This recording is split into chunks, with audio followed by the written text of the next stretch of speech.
What is a Java servlet? Essentially, a servlet is a Java applet that's designed to run on a server rather than a web browser.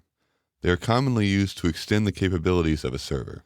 For instance, a servlet might act as an interface to run a database query.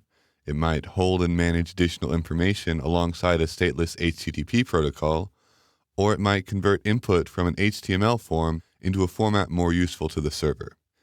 In their function, servlets can be thought of as the Java counterparts to other technologies like PHP and ASP.NET. The main model for a servlet is request response.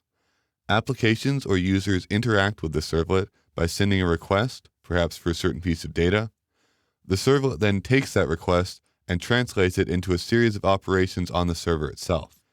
The results from the server are translated back into a response that the user can readily understand. In this sense, then, a servlet is just a translator between the user interface and the server behind it. Technically speaking, an application is only a servlet if it implements the Java Servlet API, which defines the overall structure for the servlet family of classes. This is contained within the javax.servlet package hierarchy. Within that API, there are a number of more specific types of servlets that can be implemented. The default is the generic servlet class, which has only the base methods. If you plan to use your servlet with HTTP protocols, though, the HTTP servlet will provide additional methods like doGet and doPost that make writing your servlet much easier.